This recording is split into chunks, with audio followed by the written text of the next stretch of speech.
Hello and welcome again to Educator, and we are continuing with our amazing reading comprehension course, and now we're actually going to get an introduction to reading nonfiction.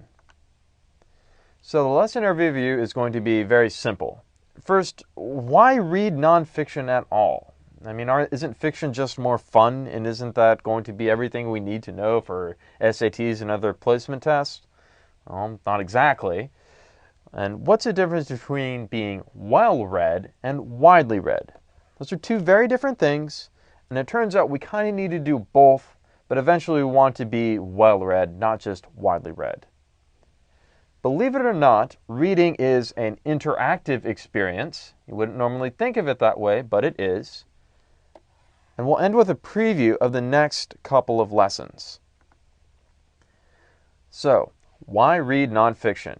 Well, believe it or not, we still got placement tests ahead of us, right? Well, that means college entrance, that means getting into maybe a private high school or doing those other things. We absolutely need to be reading nonfiction.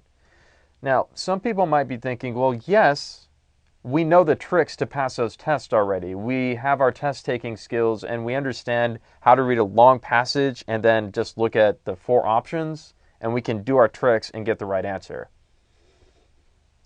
Yes, there are tricks. You do need to know the tricks in order to do well on those tests, but that's kind of like hopping on one leg. You're going to need to be very, very well read in order to understand those long passages and short passages well. So, reading nonfiction is going to be like practice for you. Yes, you do need the tricks, but you can't have only the tricks. How about getting through high school better? I mean, at the start of this lesson, I realized probably most of you are high school freshmen and you're in a new place, in a new school, and it's, you may not want to admit it, but yeah, it's probably a little scary and probably a little weird. Turns out that you can actually learn to navigate your social life by doing something that's stereotypically antisocial. Nobody is born with a complete set of social skills, and often we have to turn to books, literature, YouTube, to figure out kind of what we need to do in order to navigate that. By the time you're out of high school, you'll probably have had your first job. And looking for a job is one of the hardest skills ever. Believe me, we've all been there.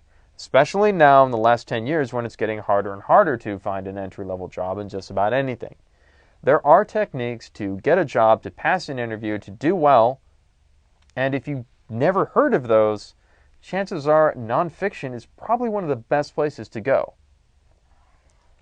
Maybe you're thinking ahead to college and you're not sure what your major is yet. Well, I hope that you are going to be very widely read soon and have picked maybe a couple nonfiction books about subjects that you've maybe never heard of or jobs you've never thought about. It'll give you kind of an idea to just fish around and think about maybe what you'd want to be doing by the time you're 25, 26.